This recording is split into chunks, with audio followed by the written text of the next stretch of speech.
Hi, welcome to Hope in the Light of Suicide. I'm Tammy White. I'm the founder and CEO of the Bobby White Foundation, and of course I'm along here with my wonderful friend.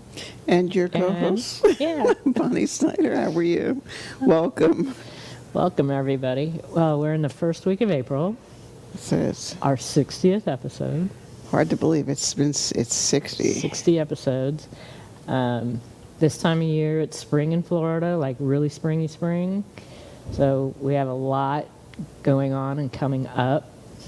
So last week we were busy talking about other things and doing other things, so we didn't get back to our book, but we'll get back to that today.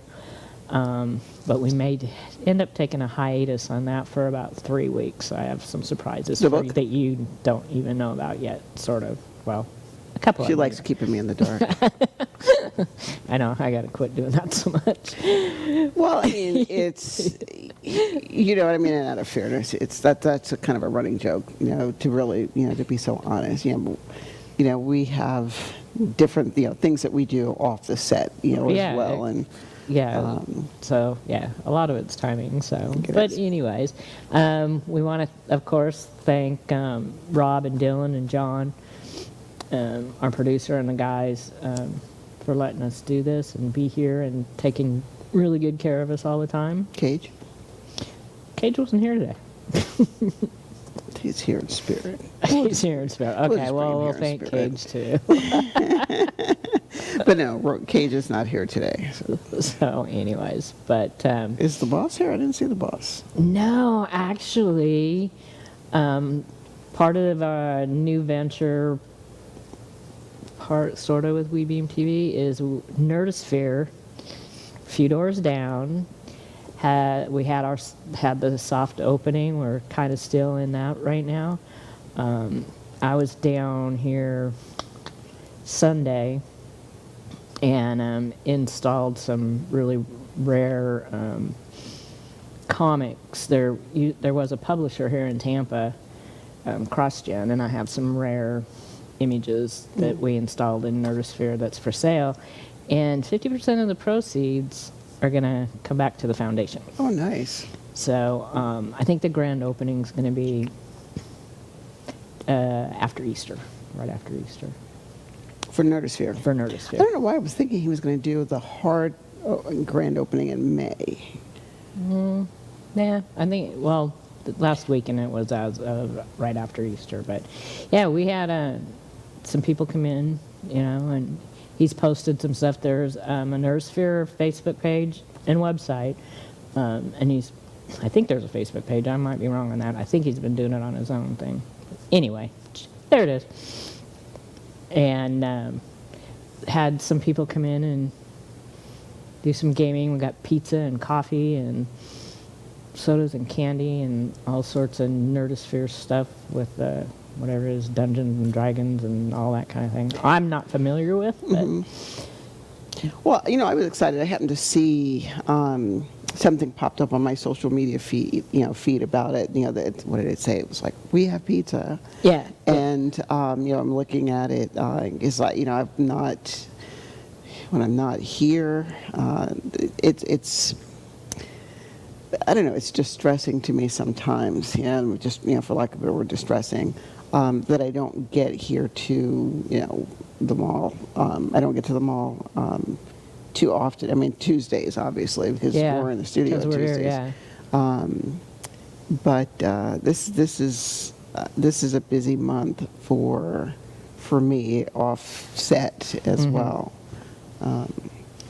So I think it's going to be once the word gets out, it's going to be a really cool thing. I was in one of the shops across the way, and as there was the clerk was working with me, and she'd come in and she's like, I was in the T-Mobile store, that's what it was, and which is right across from Nerdist Sphere, and the girl and I, we're chit-chatting and whatnot, and she's kind of looking. And she was like, I can't wait for it to open. And at first I didn't understand, what she was talking about. And then, she was like, been watching, she was watching the construction, together. And I said, "Oh, Nerdist Sphere?" And she says, "Yeah," so she was like, "I can't wait for it to open." I've been watching it, and so I know here within the mall, these employees, we're chomping at the bit for it. Yeah, they were actually, when I've been in there a couple of times, some employees from some of the other surrounding stores have come in and got pizza or coffee or, whatever. One of them, I can't remember which one he said, came in the other day, and they bought a whole pizza for the whole store, took it back. So Gotcha. it's the only food we have right now in the mall. So, but anyways, it's going to be, when it's fully up and running, it's going to be really cool. They can have board games in there also, and just, we had an older couple come in on Sunday that all they wanted was a cup of coffee, and so they both got a cup of coffee and sat at a table, and I was going out to take a picture of the sign outside, and they stopped me, so I stood there and talked to them for about 10 minutes, and just curiosity and stuff. So it was really cool. I think it's going to be really neat. It's going to be something really cool for them all.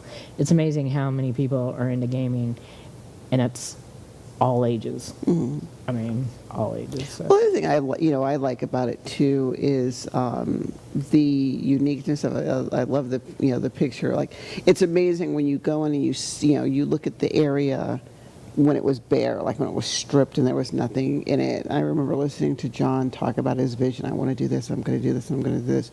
And of course, in your head, you're trying to visualize what it's going to look like.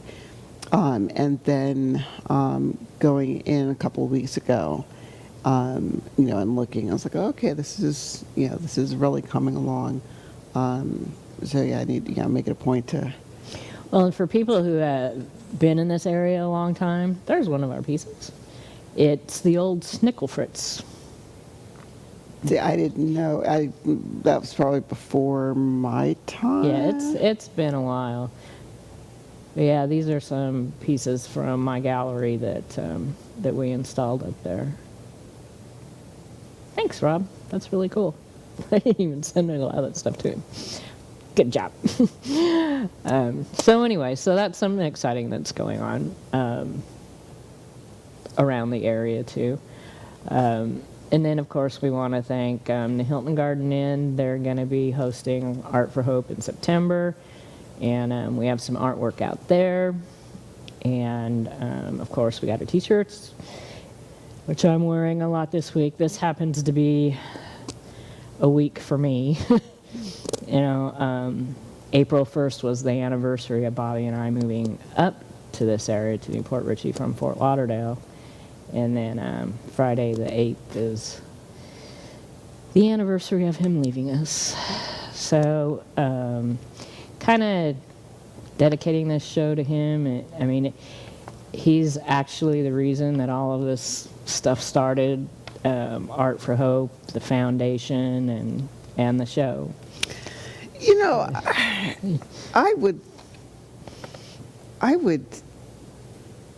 look at it a little differently. Okay, how do you? Because for me, I look at all of this as being done in Bobby's memory, but you are the one that got this all going. Well, Don't push back at me. Don't even. Yeah, that ain't happening. Not this time. No, I let you do that from time to time. It's not happening this time. But no, I mean seriously. You took. I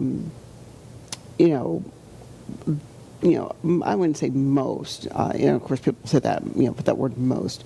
How many people would have taken a tragedy? That. In finding him and what you went through, and losing him. Other people. Some people would have. All right, life goes on, and just continued on. Life is, as it was. Beforehand, without the person that you lost. Other people would have just, curled up in a ball in a corner and just stayed there. But you took it and you saw a need, something that had to be addressed because of what was lacking for you in terms of support and whatnot, and to take that vision of, I don't want anybody else to go through what I went through, and turn it into what it is now. That's all you. Wow, thank you. So again, don't push back. Not happening. Well, and it I think wasn't I'm older, only right? Am I older? I think I'm older too. So. yes, Sure. I got your pen. but it wasn't only what I went through; it's what our family and friends went through too, and that's what happens when we lose someone to suicide like this. I mean, granted, yeah, it probably affected me the most. I mean, I've lived with him for almost 30 years, but he still had his siblings, our nieces and nephews, and all of our friends. I mean, and we've talked about it in the past and several times how much it affects people past even the immediately family. The average amount of people that a suicide affects is around 139 people. Now, that's a lot of people. And you take that number and then they possibly could be at a 400 times greater risk for suicide than the general public. That's staggering. And, he was a really great guy. It was a moment in time, and I just can't let all of those 62 years be for nothing. And that's not the memory. The memory is his life. And, what he contributed to us and our family and our friends and, everything. So, and it kind of goes along with our positive quote that will show at the end of the show, which I revised a little bit for you. I saw the revision. Oh, did you? Because I'm like, I was trying to play around with graphics, and it just wasn't doing what I wanted to do. And then when I saw, I got when I sent it to you, you sent the email, right. I had to get the email with everything on it, and I was meant to shoot you back. I love what you did with it. It's just. I was gonna make it a surprise, and so I forgot when I sent all that stuff that it was right there with you. Too. Yeah, I do get the assets too. No, we'll save the quote for the end. We'll save that for, our new ending, part of our new ending. But as we said, we have a lot of things coming up in the community this month and next month. Of course, May is Mental Health Awareness Month, but I just recently found out about another event that's going to be happening here at Sunwest Park also. April 22nd to the 24th. It's called Surrey Fest, and things are still in the works, but we are going to be there. The foundation is going to be there, and there's I actually spoke with I guess the major sponsor or coordinator. He's out in California for this event, and the event is geared towards health and wellness, mental health, and all that. And of course, Sunwest Park is really great for all the outdoor things that you can do. There's going to be music. They have bands lined up from Friday night, Saturday, and Sunday. And I'll bring more information, but next week, either via Zoom, but hopefully in person, Barrett is going to be here on set to talk about the event. And then hopefully between now and then we're going to be working out a couple other things that pertains to the foundation and that event, which will be kind of exciting and good. So kind of like the next 3 shows, we'll probably have guests because, we have Surrey Fest, which Surrey in Sanskrit means sun. And so that's the name. I'm really excited about that event. And then we've got May 7th. ASAP? Is that the event? Oh, the Pedal for Prevention. Yeah, Pedal for Prevention, May 7th. Okay. Evie's, she agreed to come and be on the show.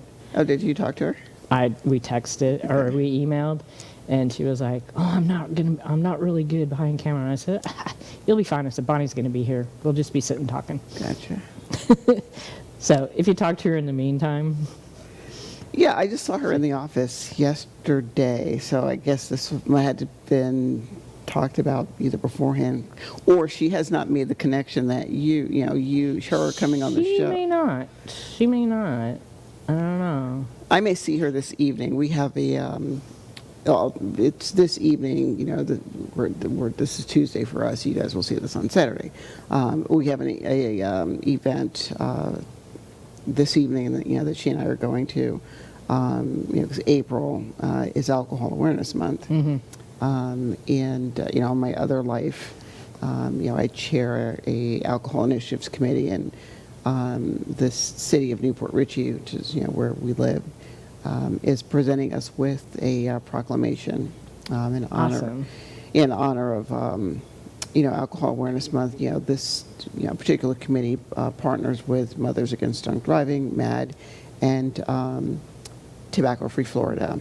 And every year, as we're talking about, alcohol awareness, and what the initiative stands for, our city council and our mayor, every year is so supportive and presents us with this proclamation.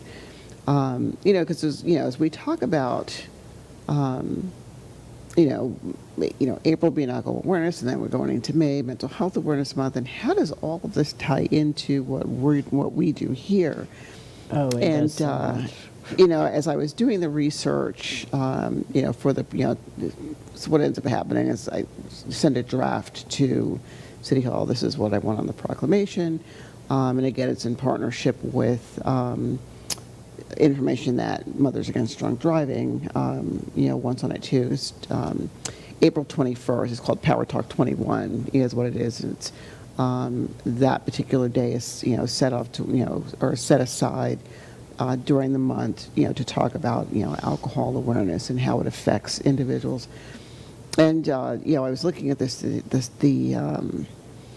statistics are staggering in especially during the pandemic. How many people have increased their drinking to deal with the stressors and whatnot. And then of course you have I'm depressed, I drink, I'm intoxicated, my defense mechanisms are down, and oftentimes those defense mechanisms being down leads us to do something that we may not come back from. Mm-hmm. And so I'm really honored to every year go and speak to the mayor and the city council people and thank them for supporting what we all do in what we all do in the community. Cool. Okay.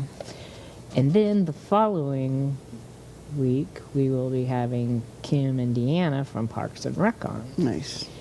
For Recreate or Recreate Your Mind West, which will also be at SunWest Park. So we've got at least a couple times. There's like a week or two in between, but there's a lot of exciting things going on, in the community to bring awareness, also to get resources out to people that are hard to come by. It's much better, like I've said before, than it was 3 years ago or what it was 6 years ago when we lost Bobby. But it's getting on everybody's radar. And I don't know if it's true or not, but I think right now, just with the state of things, I think COVID really had a lot to do with that, because it involved everybody, and pretty much everybody was affected in one way or another mentally, mm-hmm. because of what we were all going through that nobody was used to. And I think, I look at it not only, during, at the height of the pandemic. I also look at how people still continue to be affected. Oh, yeah. I look at, individuals who are, who've had COVID and they're still dealing with, some of the physical side effects or, leftovers, whatever Right. you want to call it, leftover side effects. The long-term effects. The long haulers, one of my neighbors, poor thing, she's going, she's going through it. I look at, individuals who have lost, friends, and loved ones, to COVID.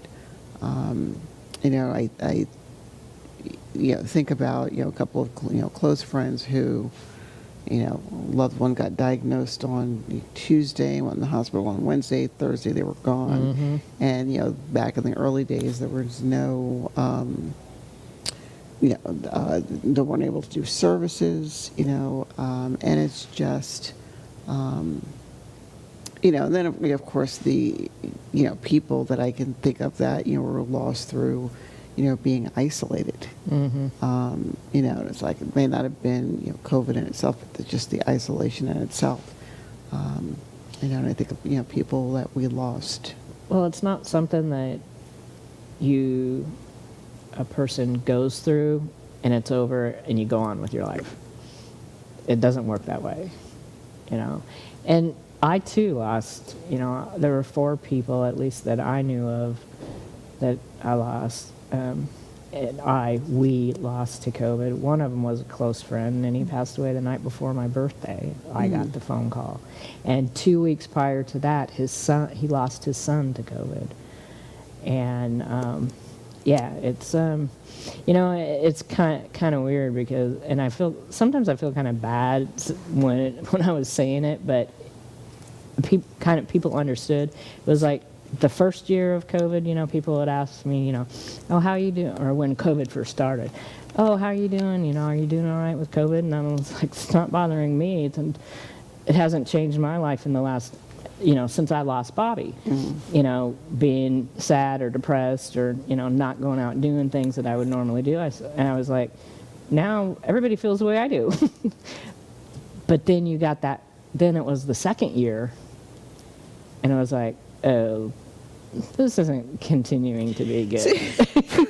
And I jokingly tell people, for me, it had the opposite effect because I'm a loner by nature. I'm typically a loner, and what I do, like I said, offset. I'm field based, and so we. The company that I work for actually had us sign, this document that said, we were allowed to work, off-site. And, for the team that I work on, we're kind of looking at us like we've been working off-site. We've been in the field since we're a field-based team. Right, so, right. But what it did is it was like, by the way, you're also allowed to use your your company laptop. And of course, we're like, we're a field-based team. We've been doing this. That's what we do. And so basically, it just kind of gave us permission. I was like, I have an office day. I could do my office day from home. It's like, hey, boss lady, I'm gonna work from home today. And I mean, we don't abuse it. That's what I love about the team that we work on. We are a little unique. But anyway, for us, with COVID, it was like we have now an excuse to stay at home. Right. It's like, I don't want. I mean, and the joke in our office with me anyway. I live, 2 miles from my office. Mm-hmm. I could walk to my office if I wanted to. So, for me, it's like, it's not a big deal. 2 miles up the street, and I'm in the office. Versus other people who are coming from Tampa or one of our friends. I walk 30 feet. Right? Yeah. No. Yeah. You're closer to your office than I am to mine. But at the same time, it was like, okay, I now have an excuse to do what I like doing anyway. If I'm at home by myself, just chilling it, it's fine. At the same time, is I did sit back and recognize that after a while, it's like, oh, there's a difference between being home because you want to, and feeling that you're home because you're forced to. Right.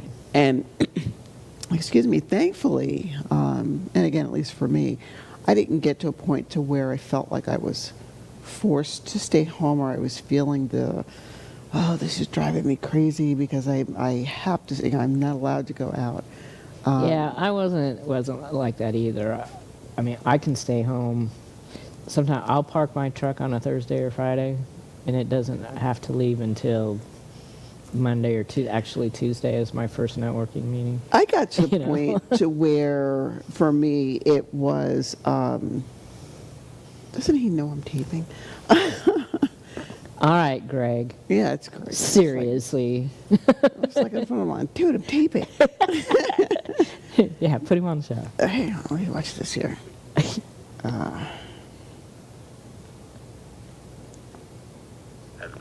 Okay, so no, we're doing something that we have never, ever done before.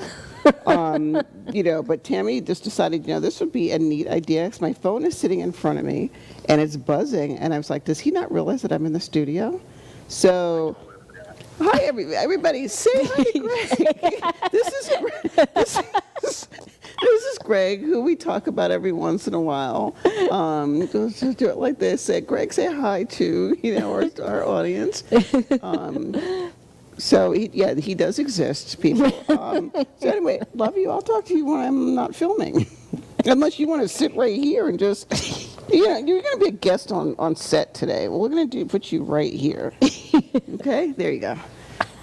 So feel free to join in. So. I just completely lost a train of thought. Yeah, I don't know what we were talking about. Where were we? We were talking about, COVID and being, shut in and feeling like I didn't feel like I was forced to sit in. I did, however, get to a point where it's like, this is so stupid. When is this going to end? Right. And I think a lot of people that I talked to, was feeling that same thing. I think on, multiple extremes. Like I had one extreme where people were really in need of, mental health services because, depression was setting in, anxiety was setting in, the fear of, getting COVID, right. And, or, again, the depression because you have somebody that had it and, had passed on. Yeah. And I know I had gotten to the point where I was like, I'm ready for this to be over. Right, yeah. I'm so ready for this to be over. Yeah, I got that way too, especially even being an introvert. I could, still, it was like, come on, when is this going to be over? But I even still,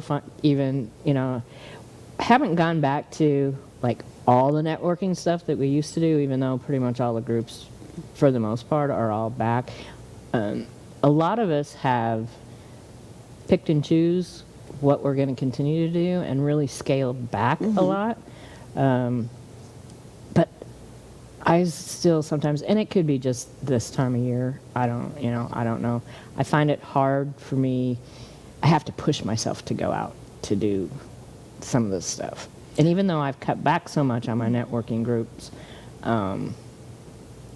like even this morning was kind of funny because I had one and I was like, all right, you just get up and go. So I got up and I'm at the stoplight on my street and I look at my phone and there was a text from Maria, but she had texted earlier and I didn't see it. And she goes, I don't know if you saw the text, but there's no meeting this morning. And I'm like, really, I'm at the stoplight. So I turned right around. I'm like, well, okay, I get to go home and watch the Today Show and have my coffee, But I find myself, at least right now, really having to push myself to go out and do those things that I used to do freely.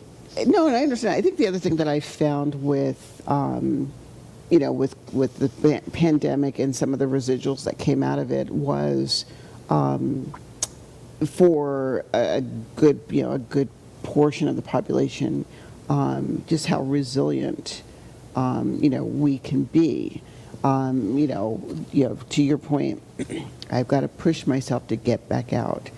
And I look at like some of us, okay, you know what? I don't have to stop working. I don't have to stop networking. Right. And we all discovered, now we are Zoom. all, we're all experts of Zoom or Teams or, what other, Right.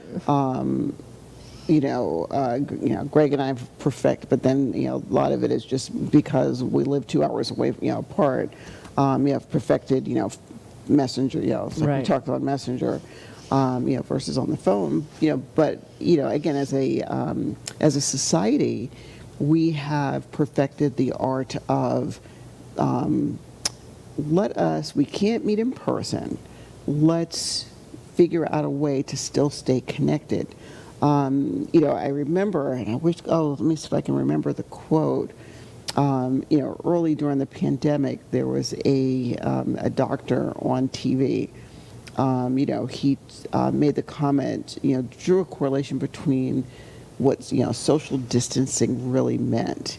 And it was like, just because we're socially distant, didn't mean that we had to socially disconnect. Right. And there was a difference between being, socially distanced and, distanced and disconnected.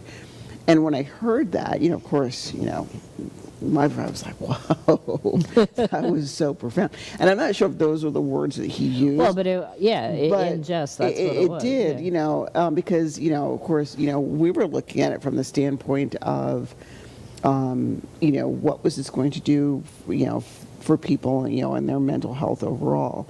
What was it going, how was it going to affect, suicide rates, if at all, How is it going to affect, a lot of my work, I focus on substance misuse.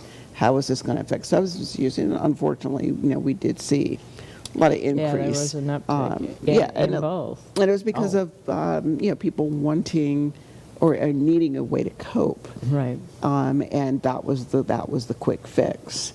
Well, and it was kind of funny because at the beginning of all that, when those types of meetings started taking place, because we used to joke, the in-person meetings, we could go to a meeting 3 times a day, 5 days a week, and then at first with COVID, everything like kind of stopped for a week or two, and then it was like, this is really kind of cool once we started to navigate Zoom, and a lot of us had never done that. And as time went on, then it started to be the same thing again with Zoom meetings. It was like, you could be on a Zoom meeting every hour of the day, all week long. Well, you sit back and think about it now. We're in this is show 60 for us. Right. If you think back in the early beginnings of our show, pre-COVID, what were we doing? We were Zooming people in. We were Zooming people in at the beginning. At the very beginning. So it's like, right. But I think we looked at it, as I think about it now, do a contrast between then and now, it's like, wait a minute. We were Zooming people in. Well, but that was in the middle of the first year, or towards the end of it was the first year of COVID when we started that. It was December of that first year of COVID is when we started our show. Was it? I don't know why I was thinking it was pre-COVID. No, it was, we were in the midst of COVID. Yeah, when we started that, and that's why all of our guests were being Zoomed in. Well, a lot of our guests were being Zoomed in. Plus we had a lot of guests that were out of state. Yeah, in different parts of the country. Yeah. Yeah, but it's, and some people, there's we still were doing some Zoom of those. before it was fashionable. Just saying. I'm just gonna say. Anyways, but yeah, it's hey, it's all good. It's all good. It's it's coming out of something so traumatic for everybody across the world, and I think people are there's a lot of normalcy starting to come back that you see.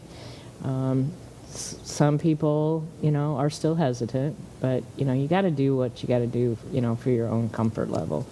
I don't know that, I think for me, when I look at, normalcy, we start asking ourselves, and that's a question that, crossed the board a lot that I hear is what is normal, what does normal look like after an event? So in the case of, what does normal look like after this pandemic? Things are not not the same as they were before COVID. Not. I don't think it'll. Totally. I don't think it'll ever go back to where it was. The same thing like after losing somebody. Life is never normal. You end up with a new normal. I don't know. I mean, since I didn't have to go to my networking meeting, I ended up was really kind of happy because I got back home and. What is it? Thomas Rhett, the country music singer, was on the Today Show this morning. And the place in New York City around the Today Show was packed. Just packed. And they even made the comment, it is so cool to see things back to kind of, and they may use different words, but back to the way it used to be pre-COVID. I think there are some things that are... here's where I say normal. We won't return to where we were pre-COVID. Like what normal was there and what normal is now, I see as different. Right. Pre-COVID, we were out and about doing our shopping, going to the movies, doing our outdoors things, communicating with people. In the stores back then, I did not see these little signs along the floor that says make sure that you're practicing social distancing. When I go into the building, the building where my office is, and there's signs, masks are strongly encouraged. So they're not, we look or we wait every week to see if there's going to be another update from our chief medical officer. Okay, now it's we've gone from you don't have to wear a mask if you're vaccinated. You do have to wear it if you are too. You have to wear a mask whether regardless of your vaccination status. To you can take your mask off at your desk. To you have to wear your mask even if you're sitting at your own desk. To and now it's we're back to okay, we can take our masks off. However, it's still encouraged if we're how do they say it, patient-facing areas, we still have to wear them. So again, I look at when I drawing that comparison between COVID and a loss, it is all about adaptability. We have, we've got something thrown at us that we did not expect, that we didn't see coming. And, it's like, all right, let me see how I'm going to deal with this. And, we could have very easily fallen apart and not, let, the pandemic, or grief absolutely consume us. Or we could say, you know what? Let me pick up my gauntlets. Let me pick up, what is it? My Wonder Woman bracelets. Let me, pick up my. I'm going to slay this dragon the best way I know how. I may get a nick or two along the way, but at the end of the day, I'm coming out on the other side of it. Right. And you had mentioned, the grief part of it, and even with the whatever new normal being different. You have the grief of the loss of what we thought things were going to be, and now it's different. And I read a quote from someone this morning that, like with us, you basically have two kind of, not grief cycles, but kind of like two sets of grief. You have the grief from the person that you lost, and then you have the grief from the life that you thought you were going to have. Yeah, and they're and sometimes, that the lines between the two become blurry. It's like, which way does this, fit? I look at, I still see it, and I think we'll always see it as a process. in my house, it's really funny because, here of late, my boys, Dev, Pat's son, and my other grandson, Jabril. This morning he comes into my room as he's getting dressed for school, and he was like, Nana, he says, did you look in the bathroom when I was in there? Like he was brushing his teeth or something, and I'm like, no. And he's, like, I was like, why? And he goes, well, he's brushing his teeth, and he happens to look up, and he goes, in the mirror, he's like, he like saw somebody looking at him in the mirror, and then it was, it was gone. He goes, I thought it was you.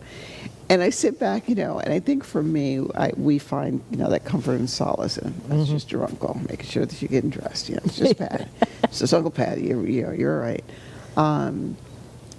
Where I think other people would, I don't know, like kind of freak out about that. I'm glad, I think for me, what I'm, looking at how the boys have navigated through this, that they are able, in their new normal, to recognize, these, anomalies, that happen, that they attribute. It's like, I think that was Uncle Pat. No, maybe that was George. George's the other ghost in my house.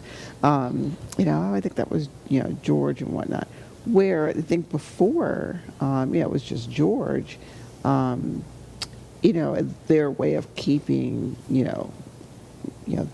Pat for Devin, his dad, Right. and, for Jabril, his uncle, that he looked to his dad, still close. It's funny. I love the new normal in my house. Well, and they're young enough, if they have that now and they can carry that with them as they grow through this, I think that's really cool. I mean, I believe the same way, and a lot of times, and it's happened, just within the last few days, something will happen, something about Bobby, or I'd say something to him, and all of a sudden this hawk comes flying through the yard. I mean, just like right in front of, like, okay, yeah, I heard you, I'm here, and it happens more often than not, and I'll think I see things, or something happens, and it's just like, I know you're there. I know you're always going to be with me. You're always going to be watching over me. It's that's one thing that really, for some people, like us, helps carry us through. Also, that's part of the reason why I haven't moved. My mom, she wanted me to sell and drop everything and move immediately, and I couldn't imagine not living there, even though he took his life there. But we lived there for 25 years. We got married there. There was a lot more good than that one bad day, and I feel, at least now, and I'll always feel this way, maybe years down the road I might not, but to me, I feel like, and my mom made a comment about this, that if I left, I'd feel like I was leaving him behind. That was my feeling. When I think I was telling my mom that, and she says, we were joking about family living with her in Washington. And she said, well, you can always bring him with you. And I was just like, I know, but it wouldn't be the same, No, it isn't. I mean, and that's something, when it comes to, for you moving, out of your home, the home that you share with him, for me it was, people suggesting that I, give Patrick's clothes away, that I, give his, his belongings, like donate his belongings, and stuff. And, I've gotten to a point now where, he had all of these different socks. It's about, 300 pairs of socks or better. Just had a different, little theme on it and whatnot, cartoons or, just something. I, just here recently, got out of feeling anxious whenever the boys would wear a pair of his socks. Those are Patrick's socks, take them off. But it's like, okay, you know what? It's okay now. It's all right. So or when they go there, to my daughters, their moms, make sure you bring the socks back, please. Just bring the socks back. They migrated from their room to his room. Where before I would be like, oh, you can't go in that room, that's his too. I'm okay with, the boys, where you guys sleeping at tonight? And Dad will go, in Daddy's room. So it'll always be Daddy's room. Right. But yeah, I think we're all beginning to embrace the normalcy. This new normal. The new normal, which is forever changing. It is. It's forever changing. Well, we're going to get shy on time again. And probably, with this book that we're going through, do you remember where we were? We were I think we were in the middle of chapter 6 or 7. 6. I want to I think we only had a little bit left, but 7. Were we in 7? Yeah, because we were talking about. Did I do the postcards last time? We were talking about the postcards. Okay, you did put them up. Okay. Oh yeah, now I remember. We're talking about in case of emergency, breaking the glass. Having your friends and people who are close to you. Being there is a sense of support, and so when you feel like you're falling off the edge, having this quote or this saying for someone. We do it a lot for, the coalition that I work for. When it gets around Mental Health Awareness Month or Recovery Month, where we had, a bunch of postcards and we would take them to recovery houses or AA meetings, or solicit the recovery community. And they would write words of encouragement or, wisdom to, people who are in the struggle. And, I found it to be very, uplifting. It's like you never know when you look at something and you read it and it pulls you out of the dumps. Our good friend, Rick Hatfield, I was, I want to say I had to have just met him. And, when I'm looking at this, part of the chapter where she says, in case of emergency, break the glass, but I was, in a mood, I was feeling down. And I was like, okay, Bonnie, you can get through this, And I remember going to the mailbox, and as I opened the mailbox, there was a card from him. And, of course, his business sent out cards. And I opened this card and I, read it, and it was like, all I could do is I could look up and, how did he know? All the stars were aligned that I needed that card right at that moment. And it was either, and I'm trying to remember what it was, either I was dealing with something with Pat or, dealing with something, health related. And I'm like, this came right on time. So reading, this part of the chapter where it's like, again, in case of emergency, break the glass, get a note or, something, words of encouragement from a friend. I think the next time I saw him, I was like, dude, you just don't know. I got your cards, and I think I posted it on my social media page, and he's on on my page. Just it's like when you get a surprise. When a surprise comes when you least expect it, but you need it most. And I was like, thank you, Rick. Yeah, he has a way of doing that. When I had, one of the anniversaries of my business, and I had posted it on Facebook, and I didn't get a response. Nobody really responded, and I was really kind of bummed, but I just kind of let it go. And about a week later, I get a card from Rick, and it's a picture of the post, you know, that I had designed for that. And I kept it on my desk, and I was like, oh, at least somebody knows, you know. Yeah, he has a way of doing that. He's such a great guy. Good. He's the kind of person that he's just good and supportive. Oh, he you is. know. He is. You know, and I like how, you know, she follows, and we are on the, you know, tail end of this chapter 7, you know, how she follows it up with the real self-care menu. You know, and I remember talking last week about how my supervisor gets on me all the time about, you know, are you practicing self-care? Are you doing what, you know? And I'm like, yes, I am. You know, and I think it's important for people to note that self-care looks different for everybody. You know, what you do for self-care may or may not look differently than what I do for self-care. Right.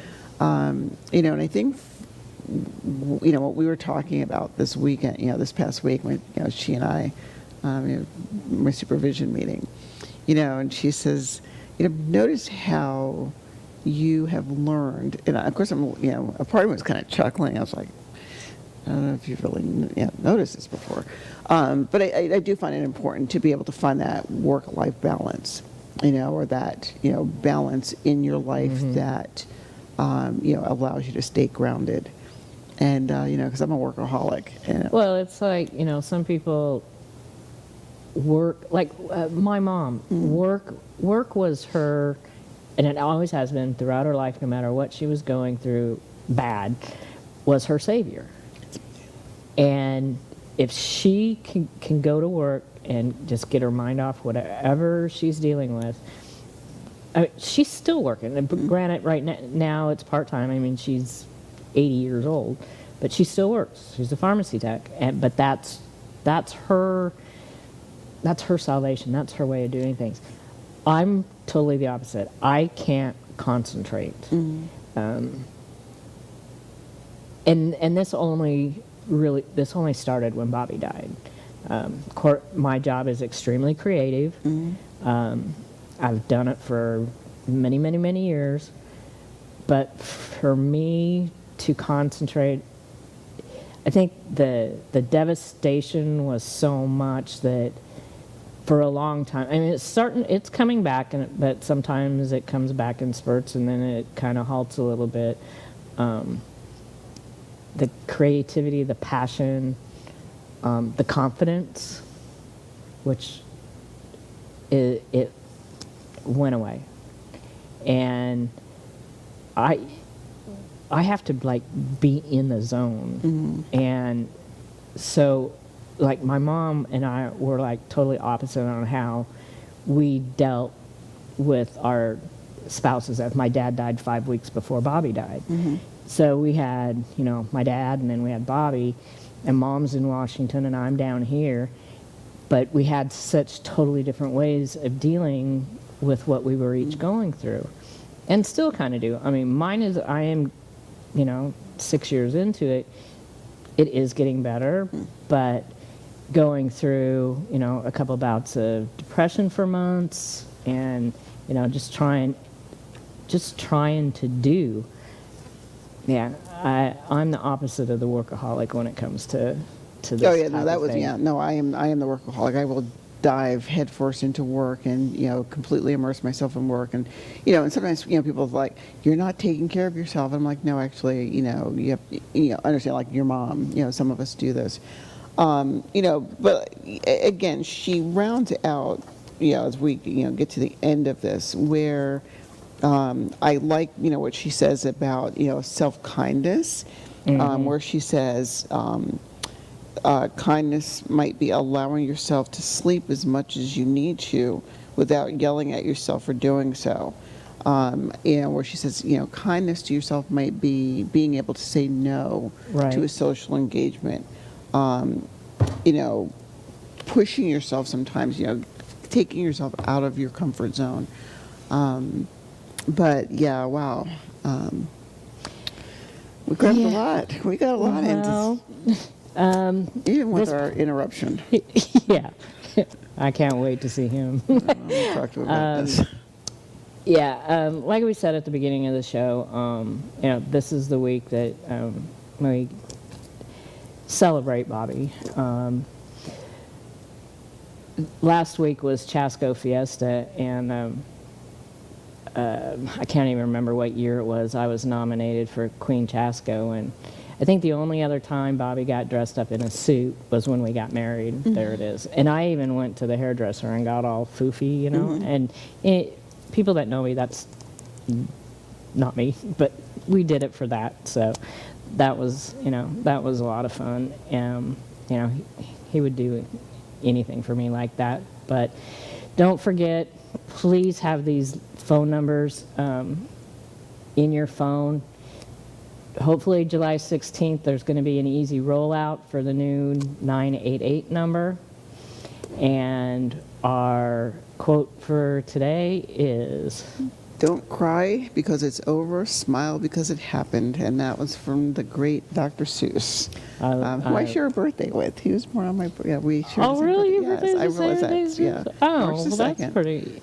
Yeah, we used to celebrate his stuff all the time. I used to be a distributor for the art of Dr. Seuss, so we did a lot of stuff for Dr. So yeah, Seuss. don't smile because it happened. Yep. So that, and remember, There's there's always always hope. hope. Thank you.